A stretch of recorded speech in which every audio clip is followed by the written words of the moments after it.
walking down the street, everybody that you meet has an original point of view. And I say, hey, hey, what a wonderful...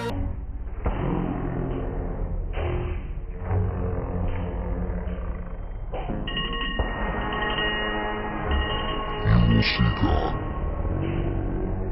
and it will be beautiful.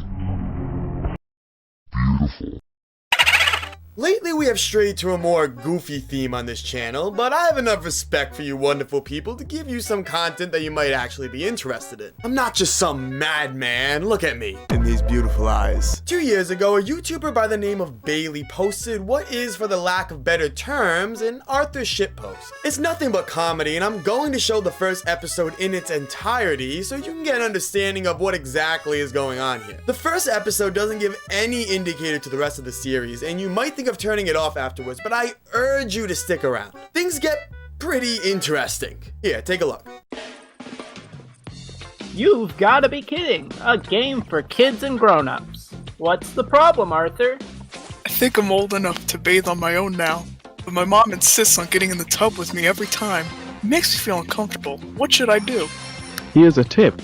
The answer may not be obvious at first. Everyone has a right to privacy. Try being more firm with your mother about your refusal. Parents know best. You should do as you're told at all times. I'll take your place, Arthur. You've gotta be kidding! A game for kids and grown-ups. What's the problem, Arthur? Bathed with my mother, and now they're sleeping together too. It's making my dad mad and uncomfortable. So what should I do? The tip. I am so fucking mad. Everyone has a right to sleeping with your mother. I'm sorry that it makes you uncomfortable. This sounds like an issue that you should arrange a serious discussion with your mother about. Nobody said you can't join us, Arthur. Oh. You've gotta be kidding! A game for kids and grown-ups. What's the problem, Arthur? I had a conversation with my mom. It looks like Binky is my dad now. I don't understand. I feel confused and upset. What should I do? You should go to bed, son. Arthur, I appreciate you're troubled, but I'm out of advice. It's okay, Arthur. Binky is my father, too. Help me. And I say, learn to work and play and get along with each other. I'm not gonna lie, I think that was a hilarious video. And that's all the video is. It makes a fun joke of an actual Arthur fan game on the PBS website that challenges kids to make the right decision in a series of moral and ethical dilemmas involving the characters of the Arthur TV show. However, this isn't quite exactly the same game. These moral dilemmas involve making up fake facts and stealing someone else's joke. Not quite so Binky having sex with Arthur's mother. Although I would say that would make quite the episode. Needless to say, this video was a smash hit. However, from here on forward, things would start to change. Let's just say that Bailey faced some creative differences. The next entry in this series was named Arthur is Ending and featured the same setting as the first video, except everything is empty. No characters or words besides Arthur's eye. However, in the end, we get an unexpected appearance from our clear antagonist at this point, Binky. These types of series just love to hide things in the closed captions, and at this moment, they say the words, "I will remain." What are you up to, you little horn dog? The next time we see the crew is in You Gotta Be Kidding Me Too, where Buster has the hot seat this time. The video starts as normal, with an expected question and answer. I'm angry that Binky stole my mummy joke for a project about Egypt. Now what should I do? However, Arthur has his own piece of advice this time. He will take more than just your joke, Buster. Next, Buster seems to have a problem with identity theft, which is clearly an added question for the sake of this video. However, I like to think this was in the actual game, because that's just hilarious. The same thing happens. Arthur basically says, "Get out." Then Binky takes a hot seat and gives his normal, vague, cryptic message. Don't worry, there is no problem. Not anymore. And the video finishes with Arthur and Buster being morphed together screaming. Some time passes, and then we finally get the entry that's titled "What a Wonderful Kind of Day" that introduces us to the next act in the series.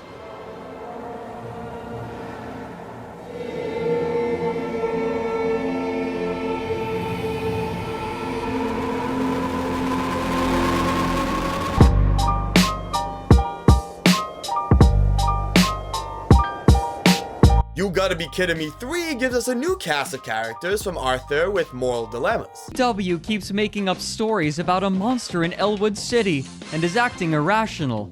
Should I correct DW and tell her that monsters aren't real? The flow of the video is pretty much the same, with the problem seeming normal at first and the tips being along the lines of get the hell out of here as fast as possible. He took everything from me. However, something interesting happens. I feel like I'm using that phrase a lot in this video. Like I said, we see a new cast of Arthur characters giving suggestions and solutions for Alan's problem, with the exception of Muffy, who was present in the first 2 episodes, however she's acting a little suspicious now. You should mind your own business, Brain. You'll live longer that way. God, Muffy, Jesus Christ. Muffy seems to be acting like Binky, which is odd because she didn't before. This makes me think that Binky is a little more powerful than some American psychopath. We have the manipulation of other characters and disfiguration of those with ethical dilemmas. And on top of all this, take a look at how the rest of this sick entry pans out. You've got to be kidding. Alan is no more. What's the problem, Brain? Oh no. Here's a tip. Just for you, Alan. You've sealed your fate. This world is coming to an end, the way it should end. But I have something else planned for you, Alan. Something far more worse. Don't be sad, Brain. This is how it's supposed to be. And I say, hey. Hello?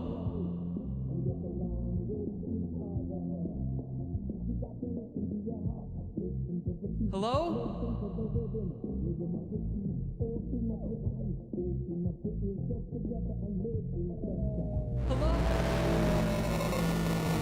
For those who might be lost, because I wasn't much of an Arthur fan growing up, the Brain and Alan are the same person. In the show, they call Alan the Brain because he's smart or something like that. And DW is the name of Arthur's sister, so I think it's about time we question her, because we have not seen her at all yet throughout this series. DW is questioning monsters, so I think we can be pretty comfortable assuming that Binky is this ghoul she's referring to. However, DW doesn't currently appear to be under the spell of Binky. At least not yet, which is different from what we've seen with every other character. It kind of seems as if once somebody approaches the board with a problem that needs solving, they fall into Binky's trap and is forever doomed to whatever weird, kinky torture he has in store. Sorry, I'm still stuck on Binky joining Arthur's mom in the tub. That lucky bastard. The closed captions at the end say, "A celebration will be had atop the 12 steps. We will be happy." I'm not entirely sure how canon the lore for the next entry is, as it was posted on April 1st and has the words April Fools in the title, but I'm gonna go with the notion that it is canon, because it's an Arthur horror series, so why the hell not? You've gotta be kidding. A game just for Binky. What's the problem, Binky? Well, Binky, I really must say, there is no problem at all. Now that it's just me, I feel that all my problems are solved. Here's a tip for you, Binky. You are the only company you need. This is fantastic news. I'm glad that it turned out this way. You're exactly right, Binky. I've never felt better. I agree. We see Binky in the hot seat, however, everybody's Binky. The whole episode is Binky talking with other Binkies about how there are no more problems and no more solutions. Everyone is on the same page with everything and there's nothing but bliss. However, this isn't quite what it's all made up to be. You've gotta be kidding. A game just for Binky. No more problems for Binky. Actually, I have one problem. What's the problem, Binky? What's the problem, Binky? Now that there are no more problems, what happens now? Here's a tip. I haven't thought about that. We don't need problems, Binky. We have ourself, and that is perfect. But if we don't have problems, how will we continue existing? That's the thing, Binky. See, we have some fourth wall breaking going on here. This whole universe takes place in the You've Gotta Be Kidding Me computer game. A game designed around characters having problems. So when there are no more problems left, the game kind of ceases to exist in a sense. It's not really a game anymore. It seems as if Binky is kind of turning the other characters into himself. This way, there are just no more problems, and even if there are a problem, there's no need for a dozen solutions. Everybody thinks the same. The right solution would be the one that Binky would suggest. However, they soon realize that without problems and solutions, they won't exist either. So something needs to change. This is why when we move into the next entry, You've Gotta Be Kidding Me 4, we see a brand new set of characters, each with their own problems and solutions. DW keeps copying my homework even after I asked her to stop, but I don't want to tell on her because she's my friend. What should I do? Here's a tip. Think of your friend's feelings. Let her copy your answers. Eventually she'll learn something. Write all your answers wrong. That way she'll never want to copy you again. I'll talk to her, Emily. Binky took DW's eyes and now she doesn't want to be friends anymore. She's really mad at me. What should I do? Here's a tip. Jesus fucking Christ. Assure her that they'll grow back. They won't, but it's a nice thought. Get her some ice cream. That always makes my friends feel better. I'll be your friend now, Emily. I accidentally made a blood pact with Binky and it looks like he's my friend forever now. He doesn't like it when other people talk to me. What should I do? We should go play outside. Try having a serious talk.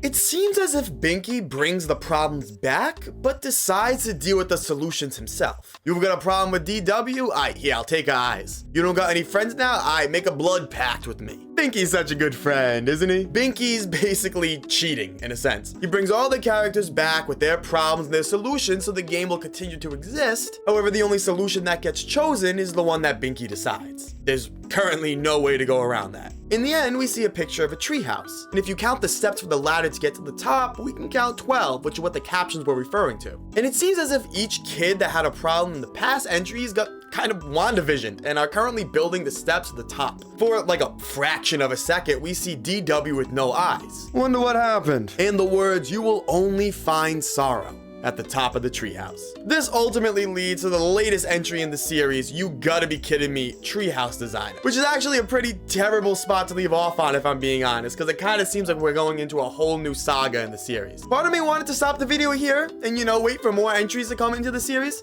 but then I thought of that sweet watch time retention I could get in this video. And you know, it's an Arthur horror series, so I'm not really worrying about it too much. This time we enter the game Treehouse Designer, which is another Arthur web game that allows players to design different rooms of a treehouse. The beginning starts normal with the user making two seemingly normal rooms. We get peace and serenity for like a good minute and a half until our old friend Binky joins the party. He tells us he can see us, which again is actually referring to us. This whole series is based off of a sentient life form living in a video game. I wonder where we've seen that one before. And then he tells us to not interfere. What's this guy plotting? I find this very interesting because he's conscious that we're truly in control of this game. We could theoretically stop him at any moment, but we just haven't. Makes me question why we haven't yet, cause it's so damn fun to watch. Yeah, I like seeing Arthur die. He starts to decorate his room with what appears to be some object that consists of character body parts. The objects are centered out, which isn't my doing, so I'm going to assume that this is supposed to indicate the grotesque nature that the bodies are in after being mangled by Binky. And yes, I said bodies. There's limbs from multiple characters here. He ends up putting a mirror in and you can kind of see his eyes glow throughout it, which is pretty creepy. And then finally, after all rooms are done, we can see the inside, with Binky's room suddenly having the words, "You've gotta be kidding me," drawn in blood on the wall. The video concludes with Binky's face approaching the camera, until we suddenly see his open mouth with two eyeballs perched inside. This is most likely DW's, as she's been having some issues with those peepers. However, I think these truly resemble the blue balls I'm about to give everyone, because this is the last entry in the series. Hopefully, Bailey will be creating more soon, as I believe we're close to the end, and uncovering the true mystery behind Mr. Binky. But until then, let's leave off like the Sopranos and